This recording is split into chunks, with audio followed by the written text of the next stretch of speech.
बिबड्या घ्या बिबड्या, 1000 रुपये शेकडा, 10 रुपयाला एक पापड. दिखाइए पापड़ भाई, 10 रुपए का एक ये पापड़. देखिए पापड़ मैडम, ये देखिए, ये देखो ऐसा पापड़ है, जवारी का पापड़ है, खाने में मजा लगता है. 10,000 का पापड़ है, एक बार खा के देखिए, टेस्ट लगेगा इसका, खाने में मजा लगता है. जीरा, अजवान, सौंफ, धनिया पाउडर.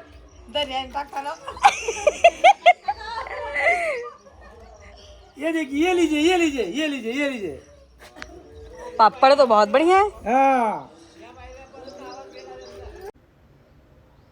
Good morning. चलो वॉक के लिए. आजकल जितना सैर करने में मज़ा आ रहा है उतना ही देखने में भी आप लोगों को मज़ा आ रहा है, और मुझे बहुत अच्छा लगता है जब आप सभी देखते हैं, कमेंट्स करते हैं और अपने बारे में बताते हैं कि आपको क्या अच्छा लग रहा है, तो फिर मुझे भी आइडिया हो जाता है. बस हम घर से निकले ही हैं तो यहाँ पर सबसे पहले देखो घर में रंगोली बन चुकी है, पानी के छींटे लगते हैं. एक इस घर के बारे में तो मैं आपको बताना ही भूल गई. सुबह सुबह रोज़ एक दादाजी यहाँ झाड़ू लगाते हैं अपने घर के बाहर. देखो कचरा उन्होंने समेट के रखा है. अभी वो दूसरी साइड भी लगा रहे हैं क्योंकि कॉर्नर वाला घर है. बड़े बड़े पेड़ होते हैं तो पत्ते बहुत गिरते हैं ना, तो सुबह सबसे ज़्यादा ज़रूरी काम हो जाता है झाड़ू करके पत्तों को समेटना, फिर पानी के छींटे लगाना और फिर साफ़ हो जाता है घर. फिर जिनको रंगोली बनानी होती है वो लोग सुबह सुबह रंगोली बनाते हैं. जिन्हें रंगोली नहीं भी बनाना है एटलीस्ट झाड़ू और पानी के छींटे इतना तो सभी लोग करते ही कहें. कुछ लोग सुबह नहा करके पूजा की भी जाने की तैयारी में कर लेते हैं, तो कुछ लोग ऑफिस जल्दी निकलना है उसकी तैयारी में रहते हैं, या फिर स्कूल जाने वाले बच्चे जो कि मुझे रास्ते में हमेशा मिलते हैं. देखो अभी ये रंगोली बना रही हैं पानी डालने के बाद. मैं रंगोली बाद में दिखाऊंगी जब हम वॉक करके आएंगे, क्योंकि अभी उन्होंने शुरू किया रंगोली बनाने में, उन्हें टाइम लगेगा. और जो बड़े बड़े पेड़ होते हैं जिनमें खूब ढेर सारे फूल होते हैं, तो 2 4 6 जितने फूल लेने हैं आसपास से लोग गुजरते हैं तो फूल लेते जाते हैं. कल मैंने आपके एक व्लॉग में दिखाया था ना, यहाँ पे पापड़ बन रहे थे. आज फिर से पापड़ बन रहे हैं, उसी की तैयारी हो रही है, इसलिए चारपाई लगी हुई है. इन बच्चों को छोड़ने इनकी मम्मी जा रही हैं. दोनों बच्चों को स्कूटी में पीछे बैठा देख मुझे शुभी और शुभम की याद आ जाती है. मैंने पाचोरा में 5-6 साल बच्चों को पिक एंड ड्रॉप किया था. वो भी क्या दिन थे ना. और हर समय के हिसाब से बदलती रहती हैं चीज़ें. अब बच्चे बड़े हो गए. हम पार्क में आ चुके हैं और हमारे आने के समय ये दोनों देखो जा रही हैं. दोनों फ्रेंड्स हैं हमारी, पहचानते हैं हम एक दूसरे को. तो जैसे मेरा अंदर आना हुआ उनका वापस लौटना हुआ. सबकी टाइमिंग थोड़ी अलग होती ही हैं. वो लोग थोड़ा जल्दी आते हैं. और बस अब वॉक के लिए हम निकल रहे हैं और ये राउंड शुरू हो रहा है. आज पता है मैंने 3 राउंड किए हैं. अब तक मैं 2 ही राउंड करती थी हमेशा. तो अभी पहला ही राउंड अभी हम शुरू ही कर रहे थे. बस कुछ लोग हम देख रहे हैं रनिंग करते हुए चले आ रहे हैं. जो बच्चे रेगुलर यहाँ पे आते हैं अपनी एक्सरसाइज वगैरह करते हैं स्पोर्ट्स के जो उनकी फील्ड है उसके लिए, तो बहुत से लड़के और लड़कियां हैं वो सब अपना रनिंग करते रहते हैं. तो हम थोड़ा साइड से निकलते हैं ताकि वो एक साइड से अपना रनिंग करते रहें, उनको भी दिक्कत ना हो, हम लोग अपना वॉक करते रहें. यहाँ पे इतना सारा जो ब्लैक पोर्शन दिख रहा है मतलब सूखे पत्ते जलाए गए हैं रात में, जो कि मैंने एक दिन दिखाया था. यहाँ भी इतने ढेर जमा हो रखे होते हैं पत्तों के, तो वो सारे पत्ते पहले जमा कर लिए जाते होंगे शायद, मैंने देखा नहीं. पर सुबह में हमेशा ढेर मिलते हैं और फिर इनको जलाया गया होता है, इसलिए सुबह मुझे वो ब्लैक राख जैसी दिखती है. और कुछ बच्चे अंदर भी खेल रहे होते हैं या फिर कुछ अपना कर रहे हैं जिम वगैरह, और यहाँ पर एक्सरसाइज भी कर रहे हैं बहुत से बच्चे. अब यहाँ पार्क है बीच में, बच्चे को झूला भी झूलते हैं, लेकिन छोटे बच्चे अभी कम ही नज़र आते हैं. संडेज़ में आते हैं पापा मम्मी के साथ या फिर इवनिंग टाइम पे आते हैं. और यहाँ पे देखो एक बड़ा सा झुंड पक्षियों का, किसी ने कुछ ऊपर खाने के लिए दाने रख दिए हैं ना, और इसीलिए एक साथ 8-10 पक्षी कुछ चुन रहे हैं. बड़ा अच्छा लगा मुझे देख कर के. चलो किसी ने ऊपर कुछ हिस्से में रख दिया है थोड़ा सा कनिक वगैरह, तो बस फिर वो पक्षी अपना बैठे हैं ग्रुप में और बस धीरे धीरे चलते जा रहे हैं. हमारा सेकंड राउंड शुरू हो रहा है तो कुछ न्यू लोग आते जा रहे हैं. वो होता ही है, जैसे हमारे राउंड ख़त्म होते हैं वैसे कुछ हमारे ख़त्म होने के बाद दूसरे लोग आ जाते हैं. तो मैंने आज पहले 2 राउंड किया, फिर मैं झूला वूला झूलने लगी. बाद में मैंने तीसरा राउंड किया. यहीं पर एक मिल गई मेरी फ्रेंड, उन्होंने कहा चलो चलते हैं. उन्होंने वो 2 राउंड पहले करती हैं, फिर एक्सरसाइज करती हैं, फिर 2 राउंड बाद में करती हैं. मतलब उनके 4 राउंड होते हैं. ये जो मरून सूट पहना है इन्होंने, तो फिर हमने कहा अच्छा ठीक है भाई चलिए हम आपके साथ चलते हैं, इसी बहाने हमारा एक तीसरा राउंड भी हो जाएगा. और बताया हमने कि हम तो भाई घर से भी पैदल आते हैं और जाते हैं, तो एक राउंड तो हमारा वो भी है पूरा कवर अप हो जाता है। चलो हमने तीसरा राउंड भी कर लिया, उसके बाद हम निकले हैं पार्क से। और यहाँ पर देखो, जो मैं जा रही थी तब चारपाई लग रही थी, वो अभी यहाँ पर पापड़ बनने शुरू हो गए। ये जो खानदेश एरिया है भुसावल डिस्ट्रिक्ट में, इस तरफ ना बेवड़े ज्वार के आटे के पापड़ ये बहुत ज़्यादा पॉपुलर हैं। ज्वार बहुत खाई जाती है, इसलिए घर घर में भाकरी बनती है। ये लोग रोटी कम ज्वार की भाकरी ऑलमोस्ट बनाते हैं। इसी तरीके से ज्वार के ही पापड़ बनते हैं, तो इसको कहते हैं बेवड़े। ये देखो ग्रुप में बनाते हैं सब, क्योंकि जैसे ही वो बैटर तैयार होता है वो बहुत जल्दी ठंडा हो जाता है, ठंडा ना हो जल्दी से, इसीलिए 3-4 लोग मिल के करते हैं। एक ने बनाया, फैलाया, 3-4 लेडीज़ ने 2-4 वहाँ चारपाई में डाल गई।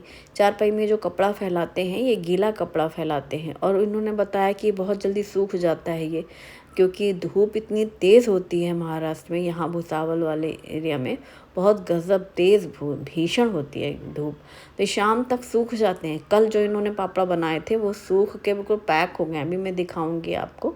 तो वही है वो जो सुबह स्टार्टिंग में आपने देखा ना, बेबड़े लोग बोल रहे थे भैया। तो ये देखो इस तरीके से 2-2 3-3 लेडीज़ थाली के ऊपर गीला कपड़ा डाल करके इसमें इन्होंने ज्वार का आटा और गेहूं का आटा, सिर्फ 2 आटे रखे हैं। कई बार कुछ लोग चावल के आटा भी मिक्स करते हैं, कुछ लोग मिक्स नहीं करते हैं। बाकी नॉर्मल मसाले जैसे नमक, मिर्ची, जीरा और ये सब। लेकिन ये बहुत ही मेहनत वाला काम है।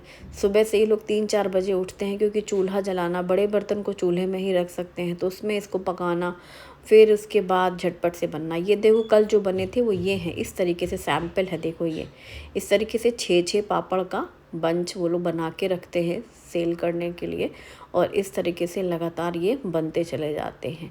तो ये रखा हुआ है ना, वो जो दिखा रही थी मैं, येलो रिबन वाला। और यहाँ पर जो ये पापड़ बना रही हैं ये लेडीज़, देखो सिलाई भी करती हैं, उनकी सिलाई का भी है वो भैया लेकर आए कल वाला दिखाने के लिए ना बोले थे बेबड़े लो, बेबड़े ज्वारी के पापड़ तो ये देखो ऐसे ऐसे बना के रखा है, 6-6 8-8 में भी गिना भी नहीं मैंने तो ध्यान से। इस तरीके से है ये पूरा उनका बंच बना हुआ, और ये पूरे इसमें रखे हुए हैं टोपले में। ये कल जो बनाए थे उन्होंने सूख गए हैं, लेकिन अब इसको और अच्छी धूप दिखाने के लिए वो इस तरीके से टोपले में रख लेते हैं। जैसे मैं आलू की पापड़ नहीं रख देती हूँ कि बालकनी में, अब कहीं से भी रख दो, अपना सूखते रहेंगे। यहाँ देखो एक शॉप भी है, एक लेडी आई हैं अभी, उन्होंने अपना गेट खोला है, शटर खोला है, और छोटे छोटे से बच्चों का जो भी सामान है या घर का कुछ। ये देखो इसमें ब्लाउज़ सिलती हैं, फॉल पिको करती हैं, मुझे बता रही थी कि बताइएगा आप। तो ब्लाउज़ वगैरह सिलती हैं और फॉल पिको वगैरह सब करती हैं। छोटी मोटी जो स्टिचिंग का काम होता है, कुछ भी ऑल्टरेशन, वो भी करती हैं। तो ये सब मिल कर के अपना 4-6 लेडीज़ आस पड़ोस की सब मिल के हेल्प कर देती हैं। जैसे आज इनके घर पापड़ बने तो इन सब ने मिल के बनवा लिए, फिर उनके घर में बनेगा तो ये लोग वहाँ चले जाएंगे। ऐसे ही ग्रुप में मैंने अभी फ़िलहाल जितनी बार भी देखा है, जितनी लेडीज़ को, सब ऐसे ही करती हैं। और ये जो बड़ा जो घमेला, इसको ये लोग घमेला बोलते हैं, ये जो टोपला है ना इसको, तो इसमें जैसे हमारे यूपी में तसला बोलते हैं और ये घमेले से भी बड़ी एक कहानी है स्टार्टिंग के दिनों की। मुझे नहीं पता इसको घमेला कहते हैं, हमें तो तसला पता था यूपी से जब हम आए थे, स्टील के जो हम लोग के होते हैं बड़े, यहाँ पे बोलते हैं इसको। फिर इसको ऐसे कहीं पे भी रख दो। अच्छा ये इस घर में बन चुके हैं, बगल में पड़ोसी जो हैं इनके घर में भी देखो इतनी ढेर सारी प्याज रखी हुई है। यहाँ 2-2 चूल्हे एक साथ जल रहे हैं और पूरी फैमिली लगी पड़ी है। कह रही थी हंस के कि यार हम तो आपका इंतज़ार कर रहे थे, क्योंकि कल यहाँ की कुछ लेडीज़ कल वहाँ पापड़ बना रहे थे, मतलब उस वाले जहाँ अभी हम पहले गए थे। ये दूसरा घर है, अगल बगल घर है ये। तो ये देखो यहाँ पे पूरी लाइन से चारपाई डली हुई है, चारपाई के बीच में गैप भी दिया गया, डिस्टेंस है, उस गैप में भी पापड़ बन जाते हैं। और इस तरीके से ये देखो भैया भी इन लोगों की हेल्प कर रहे हैं। वही मैं हंस रही थी उनसे, भाई ये तो पहली बार देखने को मिल रहा है सीन। तो ये देखो यहाँ चारपाई का जो बीच का गैप है ना, इसमें भी पापड़ है, क्योंकि वो हवा में है, मतलब टच नहीं है। अब इतनी सारी चारपाइयाँ भी तो नहीं होती हैं जितने ज़्यादा पापड़ बनने होते हैं। यही लोग वहाँ पे कल बना रहे थे, देखा होगा ना, फेसेस आपको याद होंगे। तो ये लोग ये अगल बगल ही रहते हैं, आज यहाँ पे भी बनने थे, वहाँ पे भी बनने थे, तो अपना 3-4 लोग यहाँ हैं, 3-4 लोग वहाँ हैं, ऐसे मिल के बना रहे हैं। और सेम वही बेबड़े ही हैं ये। और इसको भी चूल्हे में इन्होंने पकाया है यहाँ पर अपने घर के अंदर। इनका आंगन है ये पूरा और बहुत बड़ी मंजिल में इनका मकान है, मतलब एरिया बहुत बड़ा है। वो जो हम दिखाते हैं ना बाहर से आपको, जैसे ही मैं क्रॉस कर रही होती हूँ पार्क में जाने के लिए, ये उनका घर है। यहाँ अंदर बहुत पेड़ पौधे लगे हुए हैं, बहुत फूल वूल के। और ये पूरा जो खाली एरिया है नीचे, यहाँ पर इन्होंने पूरी चारपाई लगा रखी है। 2-3 तो गेट हैं इनके, एक दो इधर से दिख रहा है साइड से, एक वो फ्रंट है जहाँ से अभी मैं बाहर जाऊँगी तो आपको दिखाऊंगी। तो इन लोग के भी ऑलमोस्ट बन चुके हैं, लास्ट का ही बनने का रह गया। तो वही वो हंस रही थी कि हम तो आपका इंतज़ार कर रहे थे। उनको पता हम यहाँ से वॉक के लिए निकलेंगे तो ज़रूर मिलेंगे, रोज़ हमारी मुलाकात होती है। तो अभी मैं वहाँ रुक गई थी ना, देख रही थी बगल वाले घर में, फिर अभी मैं यहाँ से निकली। ये इनका फ्रंट गेट है, मैंने दिखाया है कई बार रंगोली बनाते हुए, या फिर वो भाभी जी फूल तोड़ रही होती हैं ऐसे। यही हमारा लेन है निकलने का ना। और जो मैं जा रही थी पार्क, तब वहाँ पे रंगोली बन रही थी, वो ये घर है। तो इन्होंने रंगोली बना ली है, कितनी खूबसूरत सी बनाई है, प्यारी सी एकदम सुंदर सी। वो हमेशा इसी ऐसे एंगल से बनाती है रंगोली। ये एक कॉर्नर पे मैंने दिखाया है शायद कई बार। इस रोड पे यहीं पर मुझे ज़्यादातर रंगोली दिखती है। और बस अब हम सीधा घर की ओर जा रहे हैं। आज सब्जी के लिए भी नहीं जाना है क्योंकि हम कल ही सब्जी के लिए गए थे और सब्जियां भी लेकर के आए थे, तो इसलिए सब्जी की आज कुछ मार्केट जाने का काम नहीं था। लेकिन घर में ही चल कर के ब्रेकफास्ट की तैयारी, सुबह के समय में तो आपको पता ही है ना, ज़रा भी घूमना फिरना खूब अच्छा लगता है। वहाँ घूम रहे होते हैं हम, तुरंत घर याद आता है जब लौटने लगो, और फिर घर याद आता है तो मतलब नाश्ता पानी याद आता है। वही चीज़ है, बच्चों को स्कूल जाता हुआ देखकर मुझे बहुत अच्छा लगता है। कल मैं सब्जी मंडी गई थी तो कद्दू लेकर के आई थी, आपको दिखाया ही था। हमने लौकी भी ली थी, लेकिन कद्दू चूँकि कटा हुआ पीस है, इसको मैं आज ही बनाना है। बहुत अच्छा था कद्दू, सुंदर वाला। जो इसका छिलका है ना वो एकदम ग्रीन वाला है। ये वाला कद्दू बहुत अच्छा बनता है, स्वाद बनता है।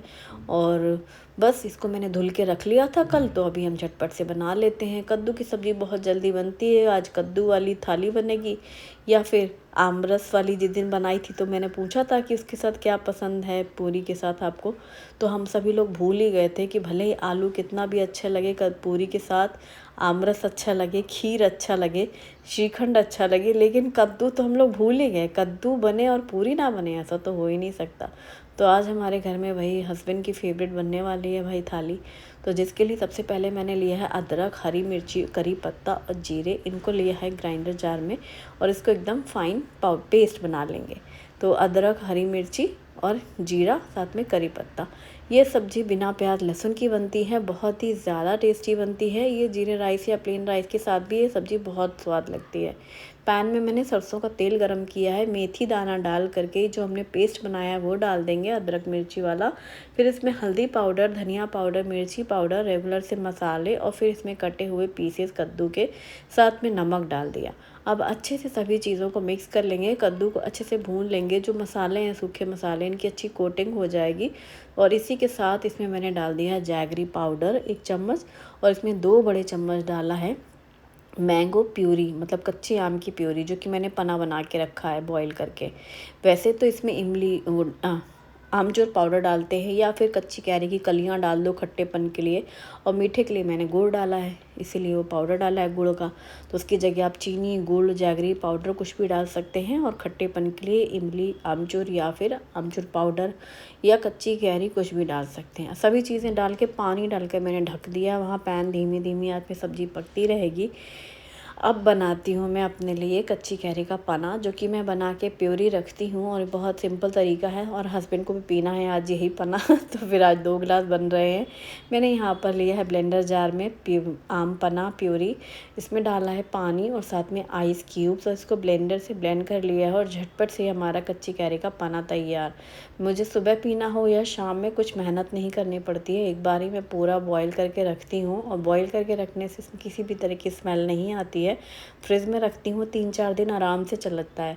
और बस इस गिलास में ठंडा ठंडा सर्व कर देंगे। ऊपर से अगर पुदीने के पत्ते गार्निश कर देंगे तो देखने में भी खूबसूरत लगता है, और पीने में तो लाजवाब, बहुत बेहतरीन। सुबह अब मुझे कोई शरबत बनाने की ज़रूरत नहीं पड़ती, ना कोई जूस बनाने की ज़रूरत पड़ती है। सोच ही रही थी आज सत्तू का बनाऊंगी शरबत, लेकिन फिर मन किया चलो कल बनाएंगे और ये चलो बनाते हैं। आम रस, क्योंकि पूरी बननी है तो इसलिए मैं आम रस बना रही हूँ। वैसे या तो मैंगो शेक बना लेती, जो कि मैंगो शेक नहीं बना रही थी, फिर इसीलिए हस्बैंड को ड्रिंक में क्या चाहिए तो बोले कि कैरी का पन्ना हम भी पी लेंगे, क्योंकि आज बन रहा है आम रस। आम रस के लिए मैंने मैंगो का पूरा छिलका निकाल करके उसके पल्प के पीसेस कट कर लिए हैं, और आम रस पूरी शुभम को भी पसंद है। तो इसको हम डाल देंगे ब्लेंडर जार में, और इसके साथ ही इसमें डालेंगे हम चीनी, और चीनी के साथ ही डालेंगे थोड़ा दूध, और फिर ये बनेगा आम रस। हम दोनों का हो गया है कच्ची कैरी का पन्ना, और शुभम के लिए मैंने बना दिए ठंडा ही दूध में डाल करके, तो उसका भी हो गया सुबह का ड्रिंक। और ये अभी इस दूध, चीनी और मैंगो पीसेस ब्लेंडर जार में डाल करके ब्लेंड कर लेंगे, और ये रेडी हो गया। ये बहुत टेस्टी लगता है गरम गरम पूरी के साथ आम रस पीना। खीर भी बहुत से लोगों ने बोला था, जब मैंने पूछा था कि आपको क्या पसंद है पूरी के साथ, सही कहा, खीर, बासुंदी, आम रस, स्वीट डिश में ये सभी चीज़ें पूरी के साथ अच्छी लगती हैं। साथ में सब्जियों में बात की जाए तो आलू की सब्ज़ी है, कद्दू की सब्ज़ी है, छोले की सब्ज़ी है, ये सब अच्छी लगती हैं पूरी के साथ। तो ये बन गया है आम रस। इसको मैंने फ्रिज में रख दिया ठंडा होने के लिए, और जितनी देर हमने आम रस बनाया और आम पन्ना बनाया, यहाँ पर हमारी सब्ज़ी ऑलमोस्ट रेडी हो चुकी है। बहुत जल्दी से सॉफ्ट भी हो जाता है कद्दू। पानी मैंने इसलिए डाल लिया था, अच्छा सा थोड़ा लटपट सा चाहिए था मुझे, एकदम ड्राई ड्राई नहीं बनाना था। इसमें कटा हुआ धनिया पत्ता डाल करके मिक्स कर देंगे। हल्के से खट्टापन आता है आम डालने से, और हल्की सी मिठास आती है गुड़ डालने से। ये टोटल ऑप्शनल है, आप चाहें तो डालें या फिर आप इसे स्किप कर सकते हैं अगर आपको खट्टा मीठा टेस्ट नहीं चाहिए। लेकिन हाँ, एक बात मैं ज़रूर कहना चाहूँगी, हमेशा लोहे के बर्तन में बनाना बहुत अच्छा स्वाद आता है। आपने हमेशा देखा होगा भंडारे में जो कद्दू बनता है उसका स्वाद ही अलग होता है। हालांकि मैं मानती हूँ पूजा के लिए बनता है प्रसाद में, लेकिन लोहे के बर्तन का भी स्वाद का इफ़ेक्ट आता ही है। अब बना रही हूँ मैं बूंदी का रायता, क्योंकि जब कद्दू पूरी बने तो रायता तो बनेगा ही। तो यहाँ पर मैंने लिया है फ्रेश दही, नमक डाला है, और रायता मसाला डाल करके इसको अच्छे से फेंट लिया ताकि दही में गांठें सी ना रहें। अब अच्छे से फेंटने के बाद इसमें डाल देंगे हम बूंदी। तो बूंदी डालो अपनी पसंद से, कम ज़्यादा कैसे भी। बहुत से लोग पानी में भिगो के भी डालते हैं बूंदी, मैं हमेशा ऐसे ही डालती हूँ। इसमें कटा हुआ धनिया पत्ता डाला, तड़के पैन में ऑयल गरम किया, राई, जीरा, हींग और चुटकी भर लाल मिर्ची, और इस तड़के को डालेंगे हम रायते के ऊपर, और बस रायते में इसको मिक्स कर देंगे तड़के को। जितनी देर पूरी बनेगी ना, तो ये जो बूंदी है ये सॉफ्ट हो जाएगी दही में मिक्स होकर के, और ये बहुत गज़ब का लगता है। बस दही बहुत ज़्यादा खट्टा होता है ना, तो उतना मज़ा नहीं आता पीने में, नॉर्मल सा रहे। और वैसे खट्टे वाले दही को ही कहते हैं सन्नाटा रायता जिसमें वो मिट्टी की कटोरी से तड़का लगा के डाल दिया जाता है रायते में। हम तो इसे बूंदी का ही रायता बोलते चले आए हैं। अब गेहूं के आटे में चुटकी भर नमक डाल करके, पानी डाल करके सख्त सा आटा तैयार करेंगे, क्योंकि हाँ जी, पूरी के लिए एकदम सख्त आटा चाहिए। जितना कड़क आटा होगा ना, पूरियाँ उतनी अच्छी बनती हैं। और ये शुभम के फेवरेट हैं नागली के पोंगे, तो इनको भी फ्राई करेंगे, फ्राइम्स। तो ये हमारा रेडी हो चुका है आज का ब्रेकफास्ट की तैयारी। मेनू हमारा वही है, कद्दू, पूरी, रायता और ये आमरस। श्रीखंड बोलने वाली थी मैं। आप मैंगो प्यूरी को दही में मिक्स करके, श्रीखंड जो मैंने एक दिन बनाया था ना, उसमें आप मैंगो प्यूरी डाल करके आम्रखंड बना सकते हैं। श्रीखंड में भी आप मैंगो प्यूरी मिक्स कर सकते हैं। तो पहले मैं प्लेटिंग कर लेती हूँ, क्योंकि जैसे ही गरम गरम पूरी बनेंगी तो पूरी फूली फूली रहें प्लेट में रखने के लिए, तो पहले ही प्लेटिंग कर लेंगे। तो मैंने यहाँ पर कद्दू की सब्ज़ी डाली है, बूंदी का रायता और आमरस परोस लिया है कटोरियों में, और फटाफट से मैंने जो बॉल्स बना के रखी थी उनकी पूरियाँ बनानी शुरू कर दी हैं। कढ़ाई में आंच तेज़ कर लेंगे। जैसे ही पूरी डालते हैं, फिर उसको ऐसे कलछी से हल्का सा तेल उसको ऐसे उछाल कर डालो, तो पूरी फूलती चली जाती है। 4-6 पूरियाँ पहले बेल लो, आंच धीमी कर लो जितनी देर में तेल गर्म हो जाए। फिर जब आप पूरी डालो तो पूरे टाइम कंटिन्यू आंच तेज़ रहनी चाहिए, तभी पूरियाँ फूलती हैं। अगर आपने धीमी आंच कर ली ना पूरी फ्राई करते टाइम, तो फिर पूरियाँ अच्छी फूलती नहीं है। इसीलिए 3, 4, 6, 8 ऐसे बेल के रख लो साइड में, फिर तेज़ आंच में पूरियाँ उतारो, तो हमेशा करारी सी भी रहती हैं, गोल्डन सा कलर भी आता है, और फूली फूली पूरियाँ। अच्छा चलो, आज फिर बताओ कि पूरी के साथ क्या कॉम्बिनेशन पसंद है। जैसे अभी आम्रखंड, मैंने एक दिन श्रीखंड बनाया था, आमरस बना, छोले बने, आज पूरी हो गई। उस दिन मुझे किसी ने याद दिलाया था खीर बनती है, आज श्रीखंड बनाते हैं हम लोग। पूरी के साथ खाने वाली और कौन सी सब्जियां बना सकते हैं? ठीक है, ज़रूर याद करके बताओ। कई बार हम भूल जाते हैं तो हमें सुन के याद आ जाता है। और फिर मैंने इसमें पोंगे भी फ्राई कर लिए हैं, तो हमारी ये थाली तैयार है। लेकिन अभी काफ़ी खाली खाली लग रही थी 2 पूरी रखने के बाद तो मैंने सोचा चलो रुको अभी और पूरी बनाते हैं। तुरंत इसलिए ले लिया, जैसा कि मैंने वीडियो वाली ट्रेजेडी बताई है, जब तक हम 3-4 फुलाते हैं पूरी तब तक वो 2 बैठ जाती हैं, पिचक जाती हैं। तो फ़ोटो में जो थंबनेल की फ़ोटो चाहिए होती है, उसके लिए वो फूली फूली पूरियों वाला जो चाहिए ना प्रेजेंटेशन, वो स्किप हो जाता है इस चक्कर में। पहले जल्दी से 2 पूरी रखी। एक दिन मैंने सारा राज बताया था ना फ़ोटो सेशन वाला, बिल्कुल वही, वो कभी नहीं सुधर सकता, वो वही रहेगा सीन। तो जैसे ही 2 पूरियों की फ़ोटो हो गई, फिर हमने कहा फैमिली में भाई सब लोग शुरू करो, गरम गरम पूरियाँ बन रही हैं खाना और फिर ये देखो तैयार ना ऐसे। और लास्ट में कढ़ाई पे मैंने थोड़े ज़्यादा से डाल दिया ये नागली के पोंगे, रागी पोंगा इसको बोलते हैं फ्रेंड्स। और इनको तल करके नमक और मिर्ची पाउडर डाल करके अच्छे से इसको ऐसे उछाल लो, ताकि हल्की सी मिर्ची और नमक की कोटिंग हो जाए। वह शुभम को बहुत पसंद है ये ऐसे तले भुने आइटम रखे रहते हैं ना, तो शुभम को खाने में स्वाद आता है, वरना उसको लगता है कि मम्मा ने तो कुछ बनाया ही नहीं। और जब ऐसी कुछ चीज़ें बनी मिलती है ना उसको, तो वो खुश हो जाता है, ऐसे पता नहीं मम्मी ने क्या क्या बना डाला है आज की बात नहीं है, मतलब ज़्यादातर ऐसा होता है, उसको पसंद है ना, इसलिए मैं थोड़ा थोड़ा, अगर कढ़ाई रहती है तो मैं कुछ कुछ चीज़ें उसकी पसंद की तल के रख देती हूँ। और अब हमारे यहाँ ग्लास पैक कर दिए गए हैं। और ये है दिसानो पास्ता लिशियस मैकरोनी पास्ता, जो कि दुरुम मीट से बना हुआ है। अगारो की हार्ड एनोडाइज्ड कढ़ाई विद ग्लास लिड, इसमें पानी नमक डाल करके मैकरोनी के साथ गाजर मटर और स्वीट कॉर्न डाल करके ढक करके बॉईल कर लें। फिर इसमें बॉईल होने के बाद इसको छान के साइड में रख लें। कढ़ाई में ऑयल गरम करें, प्याज अदरक लहसुन हरी मिर्ची का पेस्ट डाल करके भून लें। फिर शिमला मिर्च, बारीक कटा हुआ टमाटर, मैगी मसाला, नमक, काली मिर्ची और पिज़्ज़ा पास्ता सॉस डाल करके मिक्स करके अच्छे से भून लें प्रॉपर। जब पूरा मसाला और टमाटर प्याज सब अच्छे से मिक्स होके भून जाए, फिर इसमें बॉईल किया हुआ मैकरोनी पास्ता टोमेटो केचप डाल करके मिक्स कर लें। और ये मैकरोनी के ऊपर लास्ट में डालें स्प्रिंग अनियन कटा हुआ, और इसे गर्मा गर्म सर्व करें, ट्राई करें। वीडियो पसंद आए तो लाइक करें। Thanks for watching.